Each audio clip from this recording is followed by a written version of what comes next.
Hey there all you GRRR Travelers, thanks for joining me again today. I thought I'd share some video tips with you on finding travel companions and the 3 things that can make or break them. Now, recently I booked a very last minute trip to join some girlfriends of mine on an RV road trip, touring the natural wonders of the US. It was supposed to be epic. However, at the very last minute, the day before flying out, I had to cancel it. It turned out that my girlfriend's budgets were different from my budget.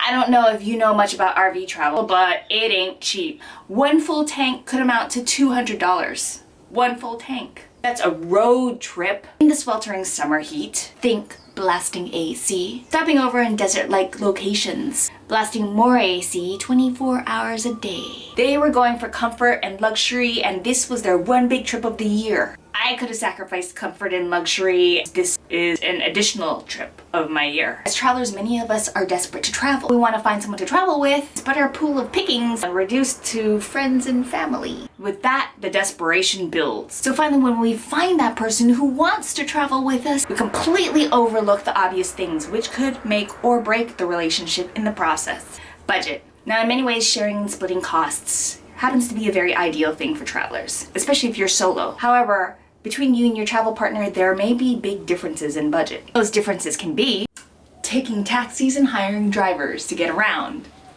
bars, restaurants, and shopping, taking the bus, taking out a map and trying to find our way around and interacting with locals. Oh my god. Really? Yeah, I'm totally serious. Eating street food. Oh my god. It's totally safe. Why are you being such a curmudgeon?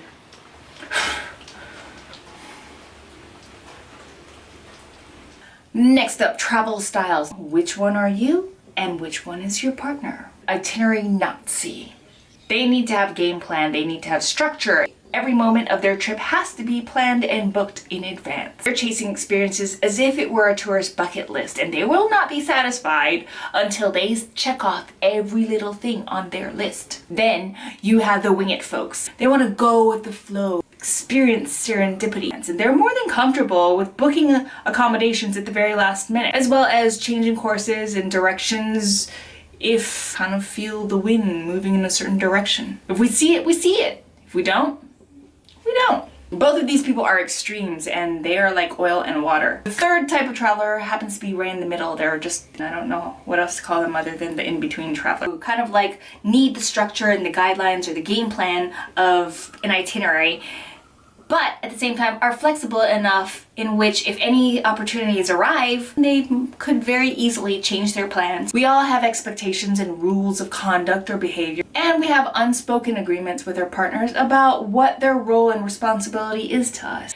For instance, you might have a friend that is fantastic with the chore and responsibility of finding and booking accommodations which match both of your travel styles and budgets. However, take them to a nightclub and the first guy they meet might result in you getting left behind and stranded without notice or warning for a couple of hours, if not a few days. There's actually been a couple of times that I've regretted taking on travel partners because either our travel styles didn't match, or our budgets, or our ideas of responsibility. With some travel partners, you're better off traveling alone. If you have any tips or travel guru wisdom that you'd like to share about finding travel partners, then please leave them down in the comments section below. Until then, travel safe, smart, and fun, and may the GRRR be with you. Yeah, you.